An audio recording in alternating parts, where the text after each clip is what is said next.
بسم اللہ الرحمن الرحیم۔ شرح العقائد النسفیہ کے سبق کے اندر آپ کا خیر مقدم ہے۔ آج سے پہلے ہم علم کلام کی وجوہات، یعنی علم کلام کو علم کلام کہنے کی وجوہات جو ہے وہ بیان کر چکے تھے کہ علم کلام کو علم کلام کیوں کہا جاتا ہے۔ آج کے سبق کا آغاز ہم کرتے ہیں، آئیے پہلے عبارت کی طرف چلتے ہیں۔ فرمایا وَهَذَا هُوَ كَلَامُ الْقُدَمَاءِ وَمُعَظَّمُ خِلَافِيَاتِهِ مع الفرق الإسلامية خصوصاً المعتزلة لأنهم أول فرقة أسسوا قواعد الخلاف لما ورد به ظاهر السنة وجرى عليه جماعة الصحابة رضوان الله عليهم أجمعين في باب العقائد، وذلك لأن رئيسهم واصل بن عطاء اعتزل عن مجلس الحسن البصري رحمه الله، ويقرر أن من ارتكب الكبيرة ليس بمؤمن ولا كافر، ويثبت المنزلة بين المنزلتين، فقال الحسن قد اعتزل عنا فسموا المعتزلة وهم سموا أنفسهم أصحاب العدل والتوحيد لقولهم بوجوب ثواب المطيع وعقاب العاصي على الله تعالى ونفي الصفات القديمة عنه۔ یہاں تک عبارت ہے۔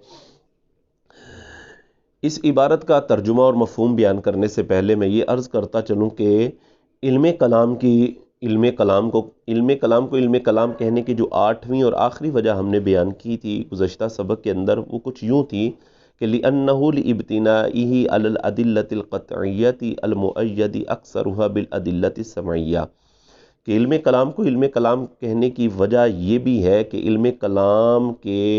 علم کلام کی جو بنیاد ہے وہ ایسی ادلہ قطعیہ پر ہے کہ جن میں اکثر کی تائید ادلہ سمعیہ سے کی گئی ہے۔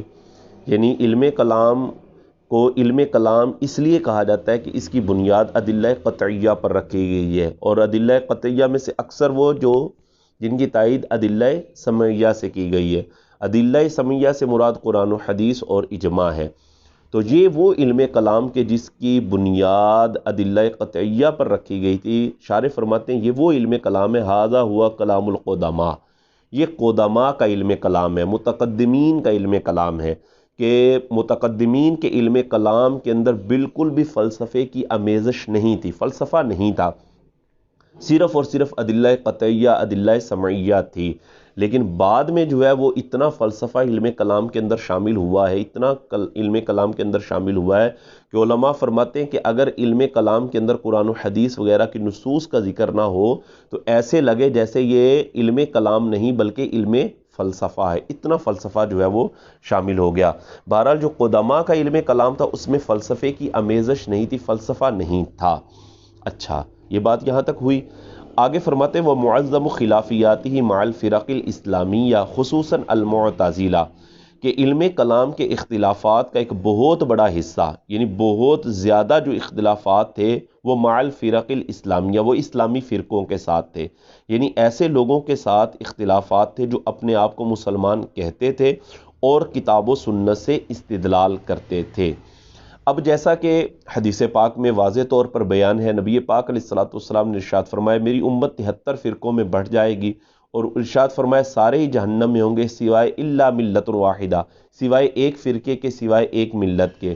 عرض کی گئی حضور وہ کون سا فرقہ ہے، وہ کون سی ملت ہے؟ ارشاد فرمایا ما انا علیہ و اصحابی، یہ وہ فرقہ ہوگا جس پر میں اور میرے اصحاب ہیں، اور وہ فرقہ اہل سنت و جماعت کا ہے۔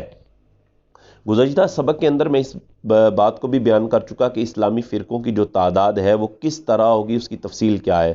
جیسے یہ بیان کیا گیا تھا کہ معتزلہ ہیں تو معتزلہ کے 20 فرقے بنے، شیعہ یعنی روافض جو ہیں ان کے 22 بنے، خوارج کے بھی 20 بنے، مرجیہ کے 5 بنے، نجاریہ کے 3 بنے، جبریہ کا 1 بنا، مشبہہ کا 1 بنا، اور ایک اہل سنت و جماعت کا ہے۔ تو یہ کل 73 فرقے بنے، ان میں سے صرف ایک فرقہ ناجی ہے، جنتی ہے، اور وہ اہل سنت والجماعت ہے۔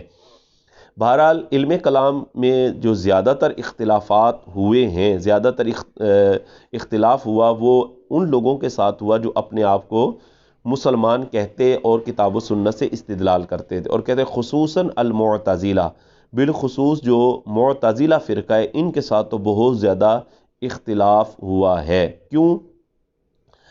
معتزلہ کے ساتھ اختلاف کیوں ہوا اور یہ معتزلہ کیا تھے، ان کو معتزلہ کیوں کہا جاتا ہے، معتزلہ نام کیوں پڑا، یہ ساری وجوہات آگے شارح نے بیان فرمائی۔ فرماتے لِأَنَّهُمْ اول فرقتن، کیونکہ یہ معتزلہ جو تھے یہ پہلا وہ فرقہ تھا، اسسوا قواعد الخلاف، جنہوں نے اختلاف کے قواعد کی بنیاد رکھی۔ اختلاف کس چیز سے؟ لما ورد بہ ظاہر السنہ، اس چیز سے کہ جس کے بارے میں ظاہر سنت وارد ہوئی ہے، یعنی سنت ظاہراً جس کے بارے میں وارد ہوئی ہے اس کے خلاف قواعد کی بنیاد انہوں نے رکھی، اور اس کے خلاف بھی انہوں نے قواعد کی بنیاد رکھی۔ جرا علیہ جماعت الصحابۃ رضوان اللہ علیہم اجمعین فی باب العقائد، عقائد کے باب میں جماعت صحابہ جس پر چلی ہے اس کے خلاف بھی انہوں نے قواعد کی بنیاد رکھی تھی۔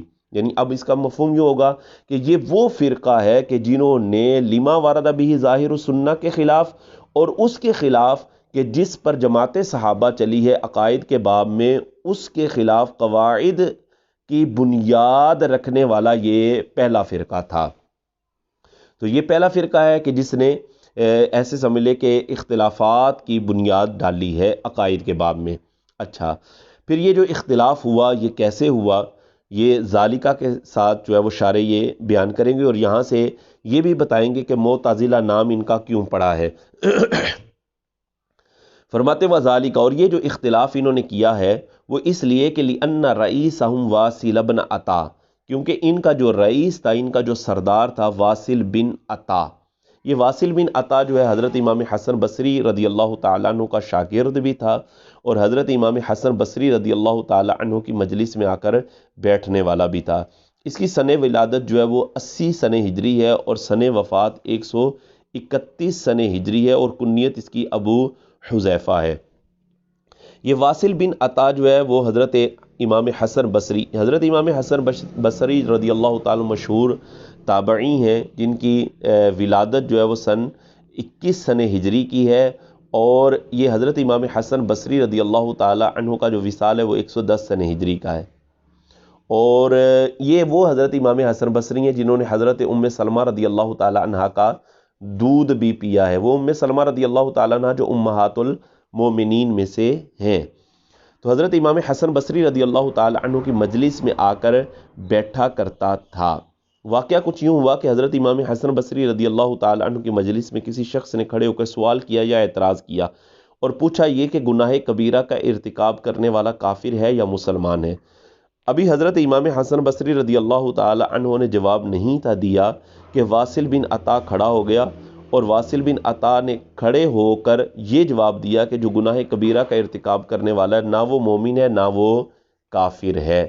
یعنی اس نے کفر و ایمان کے درمیان ایک تیسرا درجہ جو ہے وہ بیان کر دیا۔ تو حضرت امام حسن بصری رضی اللہ تعالیٰ عنہ کی زبان اقدس سے بے ساختہ یہ نکلا، قد اعتزل عنا، اعتزل عنا، یہ ہم سے جدا ہو گیا۔ تو اعتزل آپ کی زبان اقدس سے نکلا تھا، تو اسی وجہ سے اہل حق جو ہے ان کو معتزلہ کہا جانے لگے، کہنے لگے معتزلہ ان کو نا۔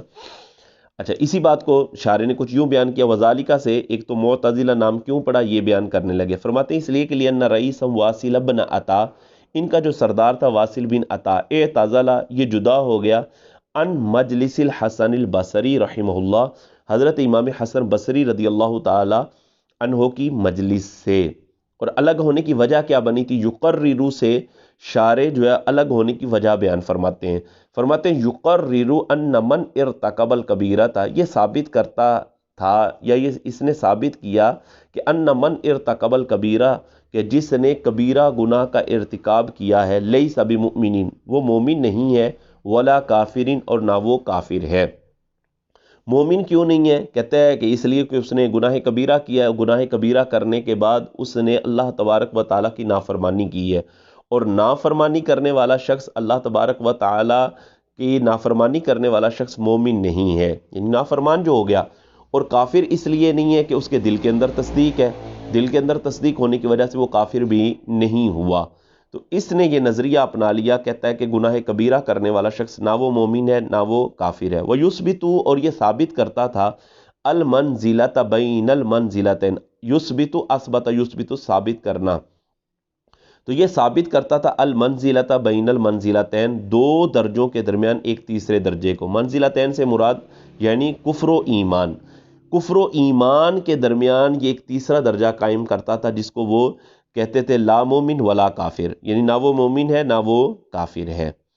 تو یہ واصل بن عطا کے الگ ہونے کی وجہ ذکر کی. تو جب اس نے تیسرا درجہ قائم کیا، تیسرا درجہ بیان کیا نا، تو فقال الحسن، تو حضرت امام حسن بصری رضی اللہ تعالی عنہ نے فرمایا قد اعتزل عنا، یہ ہم سے جدا ہو گیا ہے، ہم سے یہ جدا ہو گیا. تو اعتزل کا لفظ حضرت امام حسن بصری رضی اللہ تعالی عنہ کی زبان اقدس سے نکلا. اللہ والوں کی زبان سے جو نکلتا ہے نا، نقش ہو جاتا ہے. اب جیسے ہی آپ کی زبان اقدس سے یہ جملہ نکلا ہے تو فرمایا فَسَمَّوْا الْمُعْتَزِلَةَ، تو جو اہل حق تھے جی وہ ان لوگوں کو، واصل کو اور اس کے متبعین کو نام دیتے تھے المعتزلہ، معتزلہ کا. تو اہل حق ان کو معتزلہ کہتے تھے. اچھا، وَهُمْ سَمَّوْا أَنفُسَهُمْ أَصْحَابَ الْعَدْلِ وَالتَّوْحِيدِ، اور یہ اپنے آپ کو اصحاب العدل والتوحید کا نام دیتے، اپنے آپ کو یہ اصحاب العدل والتوحید کہتے تھے، لیکن حقیقتاً یہ معتزلہ تھے. جیسے ہمارے ہاں آج کل جو ہے وہ لوگ ہیں، ہم ان کو وہابیہ کہتے ہیں، تو وہ جو اپنے آپ کو اہل حدیث کہتے ہیں، اگرچہ ان کو حدیث کا پتہ بھی نہیں ہے، تو وہ اپنے آپ کو بڑا نام، بڑا لیبل اپنے اوپر لگا لیتے ہیں. تو بڑا لیبل لگا لینے سے بندہ بڑا نہیں بن جاتا، اپنے اعمال سے، اپنی حرکات سے بندہ بڑا بنتا ہے. تو یہ اپنے آپ کو کیا کہتے تھے؟ وَهُمْ سَمَّوْا أَنفُسَهُمْ، یہ اپنے آپ کو جناب والا اصحاب العدل والتوحید کہتے تھے. وَهُمْ سَمَّوْا أَنفُسَهُمْ أَصْحَابَ الْعَدْلِ وَالتَّوْحِيدِ، اصحاب العدل والتوحید کا نام دیتے کہ ہم عدل و توحید والے ہیں. اچھا، عدل و توحید والے کیوں کہتے تھے اپنے آپ کو؟ کہتے لِقَوْلِهِمْ بِوُجُوبِ ثواب المطیع وعقاب العاصی علی اللہ تعالی ونفی الصفات القدیمۃ عنہ. اپنے آپ کو، اچھا، اصحاب عدل کہنے کی وجہ پہلے ذکر کی، پھر اصحاب توحید کہنے کی وجہ ذکر کی کہ یہ اپنے آپ کو اصحاب عدل و توحید کیوں کہتے تھے. کہتے لقولہم، اس وجہ سے کہ یہ لوگ قائل تھے. کس چیز کے قائل تھے؟ بوجوب ثواب المطیع و عقاب العاصی علی اللہ تعالی. یہ کہتے تھے کہ معاذ اللہ، جو بندہ فرما بردار ہے، نیکی کرنے والا ہے، اطاعت کرنے والا ہے، اس کو ثواب دینا اور گناہ گار کو سزا دینا، یہ معاذ اللہ اللہ تبارک و تعالیٰ پر واجب ہے. وہ اس چیز کے قائل تھے اور کہتے تھے یہ عدل ہے، یہ انصاف ہے کہ جو بندہ نیکی کرتا ہے، جو بندہ اطاعت کرتا ہے، اچھے اعمال کرتا ہے، اس کو ثواب دیا جائے، اور جو بندہ گناہ گار ہے، نافرمان ہے، اس کو سزا دی جائے. جی، یہ عدل ہے. تو کہتے تھے کہ اللہ تبارک و تعالیٰ پر یہ چیز لازم ہے معاذ اللہ. تو اس وجہ سے وہ اپنے آپ کو کیا کہتے تھے؟ اصحاب عدل.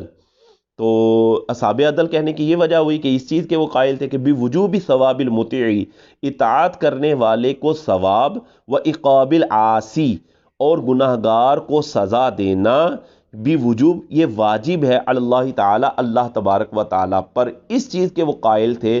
تو اس چیز کے قائل ہونے کی وجہ سے وہ کہتے تھے ہم ہیں عدل والے، ہم ہیں انصاف والے. تو اصحاب العدل اپنے آپ کو کہتے تھے اس وجہ سے. اچھا، اصحاب توحید کیوں کہتے تھے اپنے آپ کو؟ یعنی اصحاب العدل و توحید دو چیزیں نا. عدل تو میں نے بتایا نا کہ اصحاب عدل اس وجہ سے کہتے ہیں، وہ کہتے ہیں انصاف یہ ہے کہ جو بندہ نیکی کرتا ہے، اطاعت کرتا ہے، اس کو ثواب دیا جائے، اور جو گناہ کرتا ہے، نافرمانی کرتا ہے، اس کو سزا دی جائے.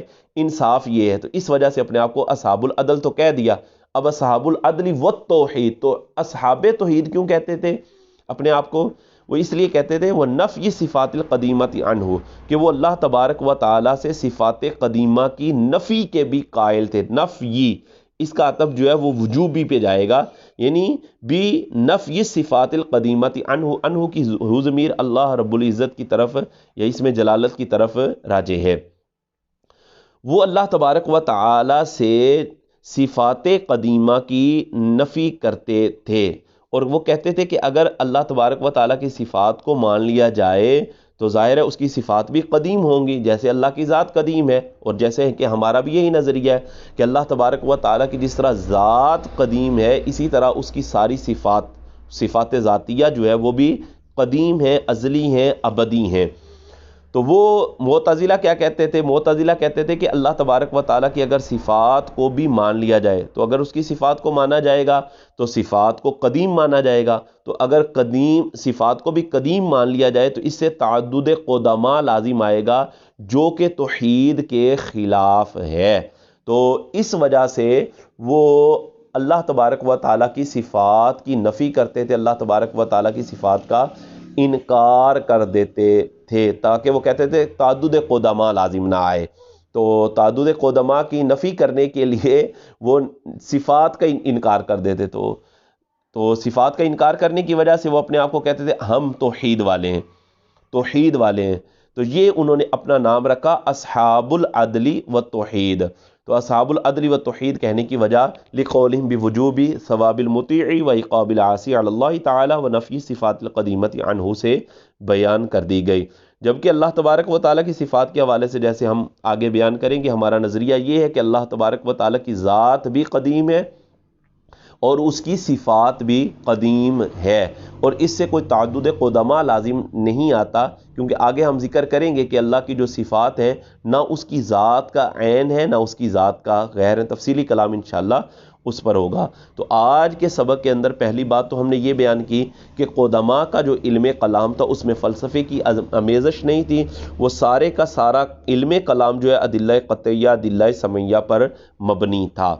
پھر آگے یہ بیان کیا گیا کہ علم کلام کے اختلافات کا ایک بہت بڑا حصہ جو ہے ان لوگوں کے ساتھ تھا جو اپنے آپ کو مسلمان کہتے تھے، اور خصوصاً معتزلہ یہ وہ فرقہ تھا کہ جنہوں نے سنت کے خلاف اور اس عقیدے کے خلاف کہ جس پر جماعت صحابہ چلی ہے اس کے خلاف انہوں نے قواعد کی بنیاد رکھی، یہ وہ پہلا فرقہ تھا۔ اچھا، ان کو کیا کہتے ہیں معتزلہ کیوں کہا گیا ہے؟ معتزلہ نام ان کا کیوں پڑا؟ اس مذہب کا، اس مسلک کا، اس فرقے کا بانی کون تھا وہ بتایا۔ پھر اس کے بعد یہ بتایا کہ اس کے الگ ہونے کی وجہ کیا بنی تھی اور یہ کیسے الگ ہوا تھا، یہ اپنے آپ کو کیا کہتے تھے اور اہل حق ان کو کیا نام دیتے تھے، یہ سارا آج کے سبق کے اندر ہم نے بیان کیا۔ انشاءاللہ نیکسٹ سبق کے ساتھ دوبارہ پھر حاضر ہوں گے، اس کو یاد کیجئے گا۔ اللہ تبارک و تعالی یاد رکھنے کی توفیق عطا فرمائے۔